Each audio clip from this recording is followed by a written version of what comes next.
Okay, I'm building this little camping wood stove here out of a 5-gallon bucket. Got my legs on there. This is the top I cut out of it using these cutters here. Then I took another can and cut the door out of the side. And right now what I'm doing is I'm taking these little edges and bending them over so that it makes this thing a little more sturdy. Got one more edge to bend over right here. We're just kind of eyeballing it here. Just a tiny bit.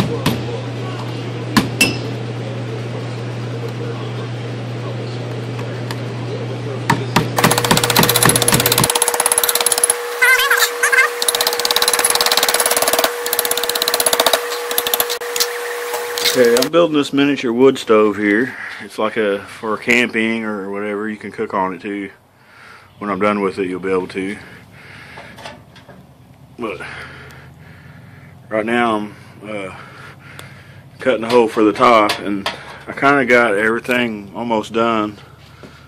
But while I was cutting the top, I wanted to show you how I cut everything, because most people don't have welders and fancy tools, so I wanted to use like the basic things that like somebody might have.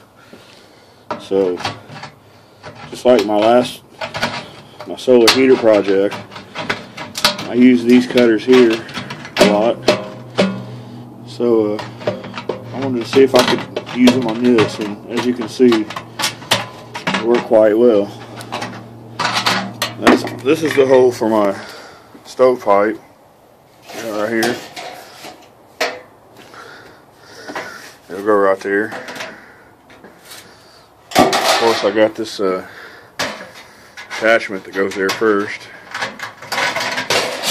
but I'll get that on there, and then we're gonna fire this thing up, and I'll kind of go through a few things that I did and show you what I did. So it's not a complete how-to video, but it's a what I did video. So we'll move on to the next step. Okay. You can kind of see down in there that I put a shelf in there. This part here. So that when the flames are rising up, they have to come back around this shelf and then up into there, into the hole, instead of going straight up and out of my pipe. All the heat and the flames, instead of that going just straight up, it'll have to go around that shelf first. Plus that shelf, it'll get hot and contain heat itself. So that's just one little thing that's in a wood stove that helps you keep from losing all your heat right up the pipe. So moving on. Okay, this is my pipe starter, and down inside there's these fancy little tabs that you just bend them back under, and that holds that all in there good and tight so that you can continue on up with your pipe. So that's what I'm doing right now. Alright, I got my stovepipe on. It's about 6 foot tall. Okay, I got her loaded up. I'm going to fire it up and burn all the paint off and burn the galvanize off the pipe. Most of all, see how good it works.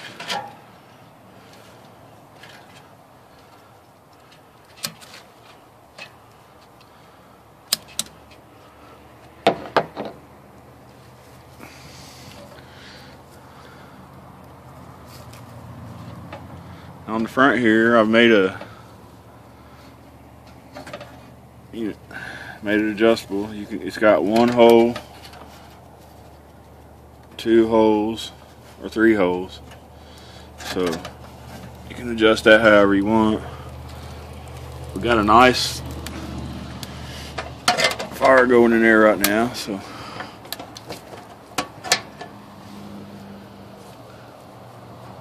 let's look up here and see what's happening.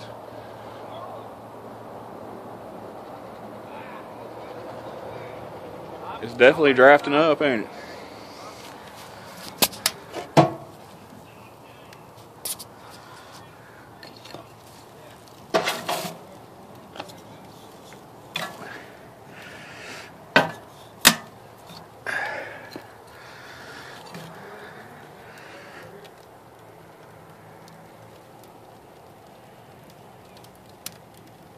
Hopefully that'll get going before all the paper burns up.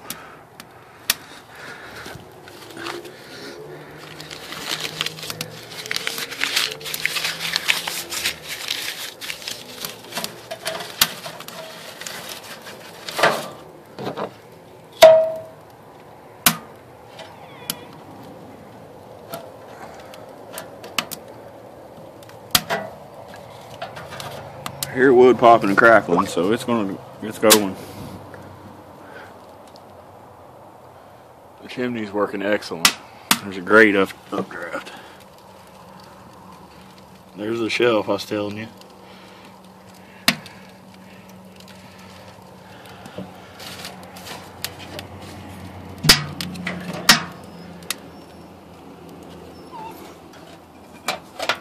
I'll close it and see what happens.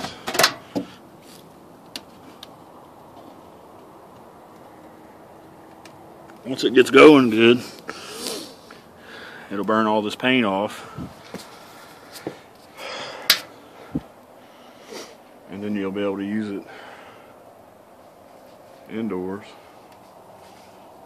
Leo! Dog's getting away from me. Where you going, buddy? Where you going? Silly dog, you're silly.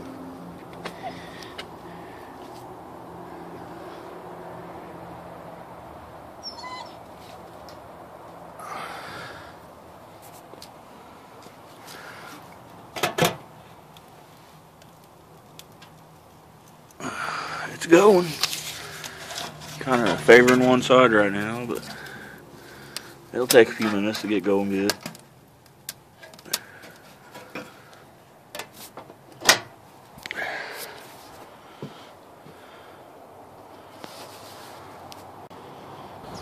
Okay, while this thing's heating up, I'll show you a couple of things I did here. First of all, I cut the hole out of the top. It took me 2 cans like this to build this one stove, because I had to use another can to cut this base plate out of, and the shelf in there, and this door. I cut all that out of another can. Then I cut this little disc out and bolted it directly on here, and then cut 3 holes in here. Bent these little tabs up on the end so you could just turn it here. Of course, I got me a little hinge, pretty strong hinge, and this little handle I just kind of twisted it around and put me a spring on there so that it wouldn't be hot. Made me a little latch with it. And I took these 6-inch bolts and made me some legs, keep it up off the ground with. So the only thing I had to buy was the stovepipe, 3 fittings, the pipe and this fitting and then the starter fitting. It was about $10 for the pipe and everything. You can see the starting to turn brown there. It's starting to get good and hot, and it's going to burn off all the nasty paint and stuff. Even this galvanized pipe, you're not really supposed to use galvanized inside, because that stuff burns off and it's toxic. But once it burns off, you just got steel there, just like any other steel. It'll be fine. That's why I'm burning it off outside. I may use this to warm up my little shed out here when I'm out here working in the winter. I don't know. This is one of those deals where you have to use your head and be really smart about it. You can't just light this sucker up and leave it and burn your place down. It is very small. It's made of lightweight steel, and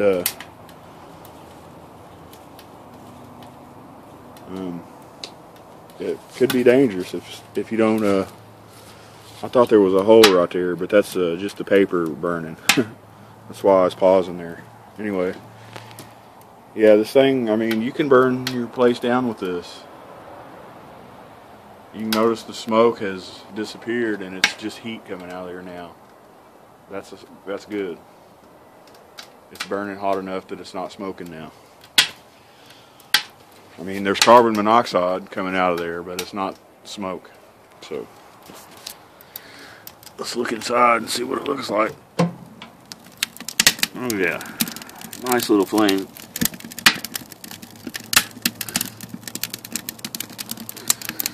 Okay, I'm gonna let her burn off for a while. Probably a good hour or two, maybe till all the paint's burn off of it. But so far so good. Alrighty, it's almost dark out, and I've let this thing burn for a couple hours now, and it's doing an excellent job. The chimney effect is working, and my see the shelf there? The fire's hitting the shelf instead of shooting straight up through the chimney pipe, losing all my heat. So I mean, the pipe's hot, but all my heat is right here in this little bitty stove. So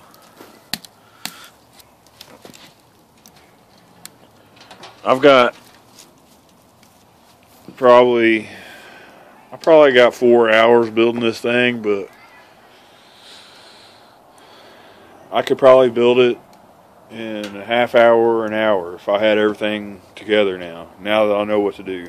I mean, and I used 10 snips to cut all those holes. I didn't use a torch or fancy hole cutting tools or anything, because I wanted to see how easy it would be to build with just basic tools that almost anybody might have, because some of these guys were using welders and other fancy tools that not everybody has.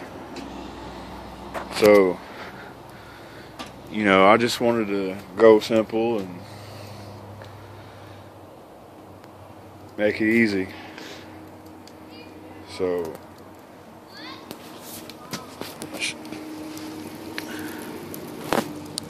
it's working pretty good.